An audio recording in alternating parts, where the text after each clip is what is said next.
Hello दोस्तों, welcome to Uttarakhand समाधान।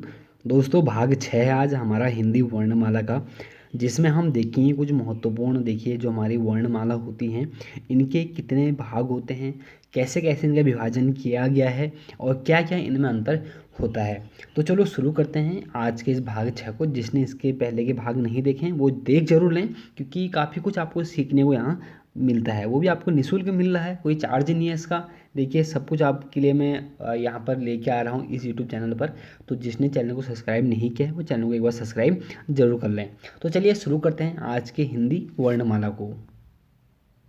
देखिए, आज का जो हमारा टॉपिक है, ये देखिए मैंने पहले कहा आपसे हिंदी वर्णमाला, वो साथ में विराम चिन्ह। हालांकि विराम चिन्ह हम बाद में पढ़ेंगे, लेकिन फिलहाल हम जानेंगे सिर्फ हिंदी वर्णमाला को।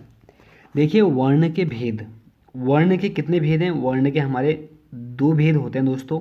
ये दो भेद कौन कौन से हैं? ये एक तो देखिए हमारा स्वर हो गया और एक हमारा व्यंजन हो गया। बचपन से दोस्तों, जब से हमें अकल आई है तब से शायद हम यही चीज़ स्वर और व्यंजनों पे ही पूरा हम इतिहास पढ़ रहे हैं पूरे हिंदी का। तो देखिए, सबसे पहले हमें स्वर जानने होते हैं, बहुत महत्वपूर्ण है स्वर।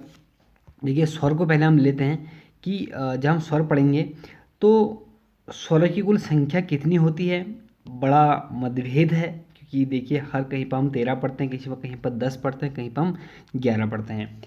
तो फिलहाल हम बात करेंगे। देखिए, स्वर तो स्वर की कुल संख्या हमारी जो है दोस्तों, वो हमारे है 11। यहाँ पर कुल हमारी स्वरों की संख्या होती है। और हमारे भेद इसके हमारे 3 होते हैं और मात्राएं हमारे स्वरों में 10 होती हैं। तो एक आपको बहुत अच्छा प्रश्न मिल चुका है कि स्वरों में कुल कितनी मात्राएं होती हैं। तो दोस्तों, 10 मात्राएं यहाँ पर हमारी होती हैं। देखिए, स्वर जो हमारे स्वर हैं, इनके 11 जो 11 स्वर हैं हमारे कौन कौन से? देखिए, अ आ इ ई। यहाँ पर अंक और अह आपको स्वरों में नहीं दिया गया है। यही तो सब जगह पर होता है। बात यही आती है, कहीं पर री को हम स्वर मानते हैं, कहीं पर नहीं मानते हैं। तो यही बड़े बहुत सारे मतभेद होते हैं। लेकिन फिलहाल मेरे अकॉर्डिंग तो आप मान के चलना, जो हमारी स्वर की संख्या होती है वो हमारी 11 होती है। जिसमें देखिए अ आ इ ई उ ऊ ए री ए आई और ओ होते हैं। भेद दोस्तों 3 होते हैं। एक तो देखिए ह्रस्व स्वर, एक दीर्घ स्वर, एक हमारे प्लुप्त स्वर। देखिए, ह्रस्व दीर्घ को पता है, प्लुप्त तो सबको आपको पता ही है, नॉर्मल सी बातें हैं। देखिए, मात्राएं आपको एक अच्छा प्रश्न मिल चुका है कि हमारे स्वरों में कुल कितनी मात्राएं होती हैं। तो 10 मात्राएं होती हैं। देख लीजिए, ये हमारी आ की हो गई, ये हमारी छोटी ई, बड़ी ई, छोटा ऊ, बड़ा ऊ, ठीक है ना। ये हमारा हमारा री का हो गया, फिर ए आई हो गया। तो ये हमारी मात्राएं होगी दोस्तों। हम बात देखिए करते हैं, नोट आपको दिया हुआ है। नोट क्या है कि देखिए, जो हमारा ई एवं री होता है, ये हमारे 3 हमारे स्त्रीलिंग वर्ण होते हैं। अब आपसे पूछा जाएगा कि कौन से वर्ण, कौन से स्वर हमारे स्त्रीलिंग हैं। तो ध्यान देना, ई और री, ये हमारे 3 ऐसे हैं जो हमारे स्त्रीलिंग होते हैं। देखिए, अब जानते हैं हम थोड़ा सा व्यंजनों के बारे में। देखिए, व्यंजन व्यंजन वही है, मतभेद बहुत से। देखिए, मूल संख्या हमारी 33 होती है, कुल संख्या 39 होती है, भेद हमारे 3 होते हैं। अब मूल संख्या में जब 33 हम पढ़ते हैं तो भी 33 ये हैं कैसे ना, कैसे 33 हैं? देखिए, स्पर्श व्यंजन आपको 25 होते हैं, 5 वर्ग होते हैं, वहीं पर हमारे 25 आ जाते हैं।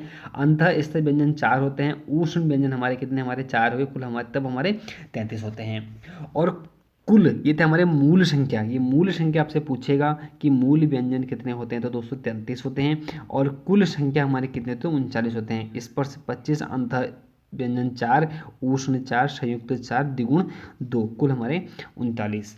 और भेद हमारे 3 होते हैं। देखिए, कौन कौन से भेद है? 3। स्पर्श व्यंजन 25, अंतः स्थ व्यंजन 4 और ऊष्म व्यंजन 4। तो काफ़ी अच्छा यहाँ पर प्रश्न आपको मिल सकता है कि स्वर में, सॉरी, व्यंजन में कुल कितने भेद होते हैं। तो 3 भेद होते हैं, कुल संख्या 39, मूल संख्या हमारी 33। अब थोड़ा सा बात करते हैं। देखिए, जब हम वर्णमाला की बात करते हैं, अब आते हैं पूरे वर्णमाला पर। देखिए, वर्णमाला में कुल 52 वर्ण होते हैं। यही हम देखते हैं सब जगहों पर। हम जब पढ़ते हैं स्वर, अब स्वर इधर आगे, व्यंजन इधर आगे हमारे। तो स्वर दोस्तों हमने पहले पढ़ा, एक तो लघु, एक हमारे ह्रस्व स्वर होता है जिसको हम लघु स्वर के नाम से भी हम जानते हैं। और दीर्घ स्वर, गुरु स्वर हमारा, या संधि स्वर। देखिए, दीर्घ स्वर को गुरु स्वर भी बोलते हैं और संधि स्वर भी हम उसको बोलते हैं। ठीक, आप उसको नोट करते हुए चलना। देखिए जब मूल स्वर की हम बात करते हैं तो या सॉरी ह्रस्व स्वर की बात करते हैं, ह्रस्व स्वर, तो यहाँ पर हमारे लघु स्वर हमारे कुल 4 हैं। ये हमारे कौन कौन से थे, यही हमारे मूल स्वर भी होते हैं ना, ये हमारे मूल स्वर भी होते हैं। नीचे अब दिया गया है अ ई उ और री, ये हमारे कितने, हमारी ह्रस्व स्वर या लघु स्वर, ये हमारे मूल स्वर हैं। और दीर्घ स्वर या गुरु स्वर या संधि स्वर हमारे दोस्तों 7 होते हैं। ये हमारे आ ई उ ए आई ओ और औ हो गए थे। अब ध्यान नहीं देना आपने, प्लुप्त स्वर हमारे कितना, हमारा 1 है। अब देखिए इसमें बात करते हैं कि मूल स्वर, मूल स्वर देखिए दोस्तों हमारे 3 हो गए, आ ई उ, और संयुक्त स्वर हमारे ए आई ओ औ।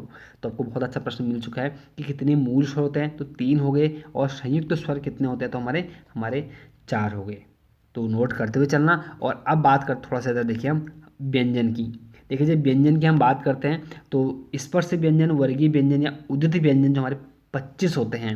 आपसे पूछा जाएगा, देखिए अभी हमने पढ़ा था ना कि देखिए स्पर्श व्यंजन हमारे 25 होते हैं करके, तो स्पर्श व्यंजन को क्या क्या हम बोल सकते हैं, तो दोस्तों क्या क्या बोल सकते हैं, वर्गीय व्यंजन बोलते हैं, वर्गीय व्यंजन, स्पर्श व्यंजन, वर्गीय व्यंजन और उदित व्यंजन, ये हमारे कुल 25 होते हैं। और अंतः स्थ व्यंजन हमारे दोस्तों 4 होते हैं, योर और लव, आप सबको पता है। और एक होता है हमारा ऊष्म व्यंजन हमारे दोस्तों, वो भी 4 होते हैं, जैसे कि श श और ह, ये हमारे 4 हमारे ऊष्म व्यंजन होते हैं।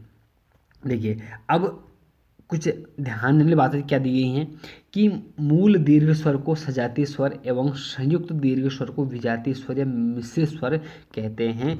नोट कर लेना आप लोग कि मूल दीर्घ स्वर, जो हमारे मूल दीर्घ स्वर हैं, ये ना देखिए मूल दीर्घ स्वर, ये हमारे जो ये वाले हैं, ये मूल दीर्घ स्वर को हम सजातीय स्वर या संयुक्त स्वर भी मूल दीर्घ स्वर को सजातीय स्वर बोलते हैं, और संयुक्त दीर्घ स्वर को हम विजातीय स्वर बोलते हैं। नोट करते हुए चलना, बहुत अच्छा एक हमारा टॉपिक है। अब जब बात करते हैं दोस्तों वर्णमाला की, देखिए वर्णों, अक्षरों या लिपि चिन्हों के व्यवस्थित क्रमबद्ध समूह को वर्णमाला कहते हैं। यदि वर्णों को व्यवस्थित क्रम में न रखा जाए तो वर्णमाला नहीं बल्कि वर्ण समूह कहलाते हैं। अब क्या है भाई वर्ण समूह और वर्णमाला, अब देख लीजिए। देखिए क ख ग घ ङ च छ ज हमारे त्र ज्ञ, ये हमारे दोस्तों वर्ण माला होती है। और ख च म त प श्र ज्ञ श्र र, ये हमारा वर्ण समूह होता है। अंतर वर्ण समूह और वर्णमाला में आप समझ गए होंगे। वर्णमाला दोस्तों हमारे क ख ग घ पर एक सीरियल चलता है, और इसमें हमारा कोई एक सीक्वेंस नहीं है। अब बात करते हैं, देखिए हिंदी वर्णमाला देवनागरी लिपि में लिखी जाती है, जो कि हमारी ब्राह्मी लिपि का ही एक परिष्कृत रूप है। जैसे ब्राह्मी लिपि बाएं से दाएं लिखी जाती है, वैसे ही देवनागरी लिपि हिंदी भी बाएं से दाएं लिखी जाती है। इसे नागरी लिपि कहते हैं। मैंने आपसे पहले ही कहा था, जब हम देवनागरी लिपि पढ़े थे तो मैंने आपको बताया था कि हम इस देवनागरी लिपि को हम नागरी लिपि भी कहते हैं। और हिंदी वर्णमाला में वर्ण या ध्वनियों के मुख्यतः 2 प्रकार होते हैं, जैसे स्वर वर्ण और हमारे व्यंजन वर्ण।